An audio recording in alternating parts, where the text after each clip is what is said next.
Hello ServiceNow experts.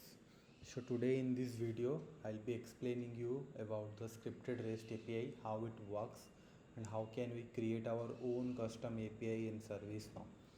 Okay, so create any scripted REST API. You can search here scripted REST API, scripted REST API. You can click this one. So once you click, you can click on new, and I have already created a scripted REST API. You can see here named that PT2. I'll open this one. Okay, so you can give your name and API. Automatically this API ID will get populated. You can give a name and you can save. The moment you will save, these below things will start appearing. Okay, so the most important thing is this security. Okay, so this security, this is nothing but it will give a security to your API. Okay, so your API is having, like, suppose you are giving your API to any third party or any other organization, they are consuming the ServiceNow API. They should have a user ID password, or they should have any authentication mechanism like client ID, client secret, and they should generate the token. Then they should able to access this API. Okay, without any proper authentication, it will not allow them to access this particular API. Okay, so for that, if you come here, let me, okay, I have already created a resources. So whatever API, this is a parent one, record one. So once we will create a parent record, then you have to create a child, which is a real API where we'll be writing the script. This is the exact API. If I'll open this, I think I already opened it. Let me leave. Okay, so this is nothing but a API which got created. Here you will see require authentication. If you will check this checkbox, that means the authentication is required. If you will not check, it will not check. If you will not check this one, then that means this API is a public API. Okay, so here you can see, once I have given a name here, and once we click on save, automatically everything will start populating. Okay, not this script I have added. Okay, and this relative path also will be empty. You can add any relative path if you want to add. Okay, so okay, let me explain you what is this resource and relative path.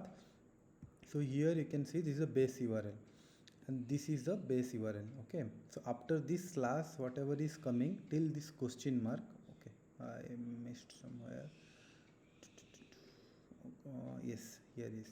So before question mark, so this is known as your relative path. This is known as your resource path. So after this one question mark, you can see this is a key and this is a value. Again this is a key, and after equal to whatever is that, this is the value. So like this you can pass this. This is known as the query. So if you want to pass any query parameter, you have to pass it like this. Okay, that one I will explain you in further whenever we'll call this get API custom API from the postman. That time I'll explain you much more better. So now we'll cover a use case. I have an incident table. In this incident table, I have added a filter like priority is 1 and caller ID is David.Miller. Okay, so if this criteria, whatever record it will be returning this particular encoded query, I want the number and short description needs to be passed through the API. Okay, if I'll go to the API script, here you can see this API script. I have written a glide record to the incident table. Here I have asked the encoded query and the user ID. This is the user ID David.Miller, and I have created a array, and this array I have created temporary JSON. In the JSON I am storing incident number and incident short description. I am pushing in inside this array, and at the end I am returning. So okay, let me comment this. At the end I am returning return.result. Okay, if I'll go to the postman, here you can see in the postman I have not passed any authorization. I have given the API. So this is the base URL. You can see this is the base URL. After base URL, this is the relative URL. If I come here, this is the relative URL. Okay, I have just copied and added over here. Let me click on save. So here I am getting to, okay, I am 400. I think I didn't save this. Let me save this. Let me click on send. Okay, now you can see the status code is 200 and getting the response. Okay, these are the two incident I am getting from these two one. Okay, so here I have hard coded this user ID, but I don't want to make it hard coded. Now I want to make it dynamic. To make it dynamic, there are different approaches. Okay, this is a gate call. So for the gate call, my first approach, I'll go like this. Let me copy this David Miller ID, control C. I want to pass the value like slash this David Miller. Then it should return me those incident number wherever the priority is 1 and caller ID user ID is David Miller, but it is not returning. How can I make it work? So for that you have to do like this slash, then I will mention user ID. Okay, so let me comment out this one, let me uncomment this one. Okay, to get this value, so here if we see here I have given a curly braces. So curly braces means it will take it as a variable. So to get this particular value, I have mentioned a request dot path parameters dot user id, and this user id and this user id should be same. Okay, and this is one object I have created, this user id, which is being used below. Let me save this. That means after details whatever I'll be passing, it will take it as a variable. You can see after details I have passed it this one. Let me click on send. Now I am getting the result. So this is one way of passing the data. Okay, suppose you are having multiple parameter, that also you can do like a or b c something like that, and you can get the same like requested path parameter dot, then this particular value, it will give you that value. That one also you can try. Let me remove this. Now the next process. So next process, I don't want to pass it through this API. Okay, I don't want to pass it as a relative one. I just wanted to pass it as a query parameter. Okay, to pass it as a query parameter, let me enable this. Okay, I'll come here. So query parameter means you will see in the Postman there is something called params. Here whatever you will type, it will take it as a query parameter. Let me do control X. So I'll mention here user ID. Okay, and a value I'll pass it David Miller. Let me click on send. It is not working because we have not configured in our service now. So here you can see after question mark whatever is coming, that is known as a query parameter. Okay, now I'll go to here, I'll refresh to get that particular query parameter, this particular user ID whatever you are passing from the Postman. I have to use request dot query params dot user ID.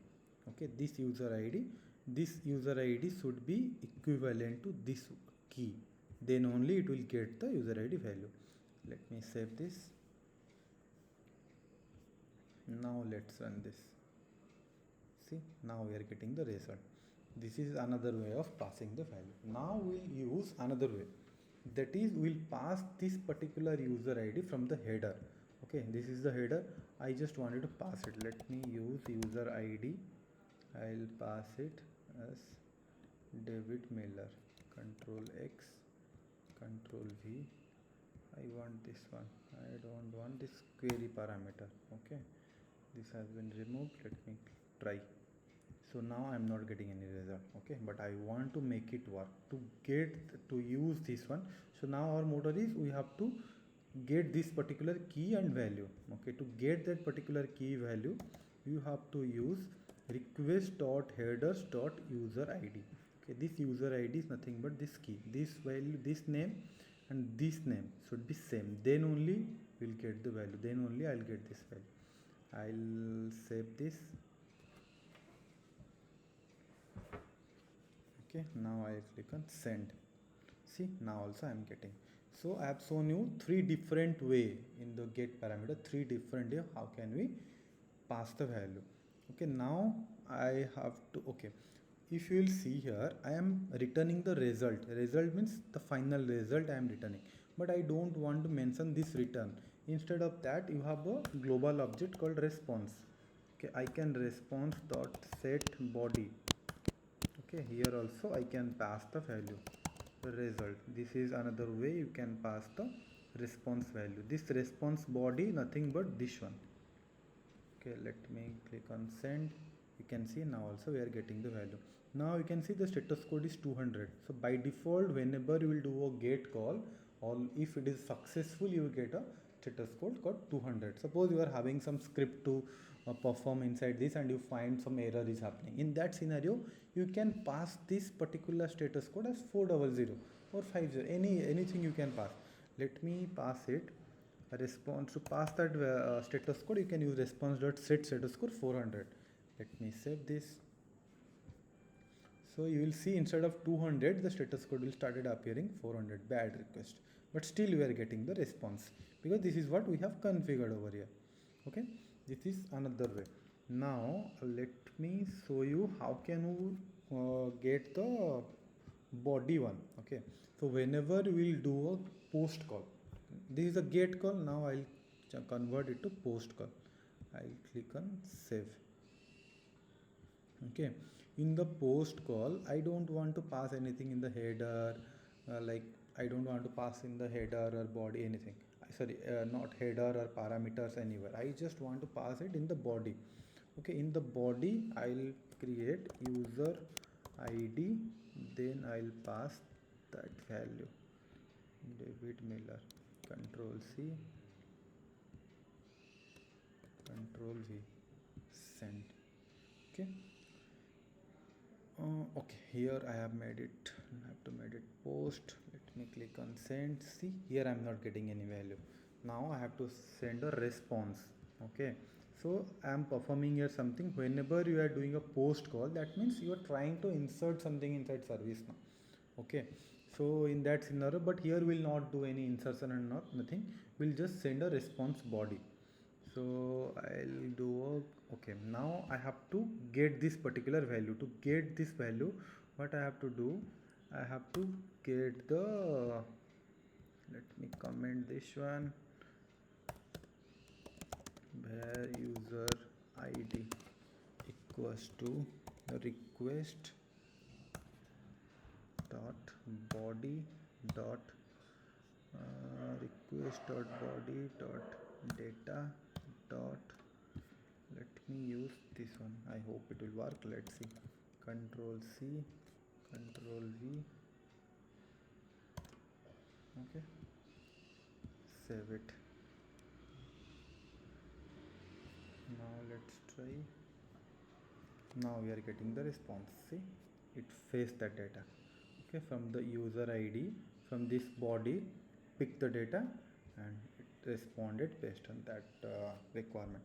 So this is a custom API. Like you might have seen all the table APIs are there, right? You can give any third party application to consume your table API, but where this scripted REST API will be used, like if you have to perform certain activities, like you have to send some notification and you have to you have to do glide record to multiple table and you have to create your own response you have to send. In that scenario, this custom API will take place. So that time we can use this scripted REST API. So I hope I have explained everything. Okay, one more thing, like to test this one, apart from the postman, you can do inside ServiceNow itself.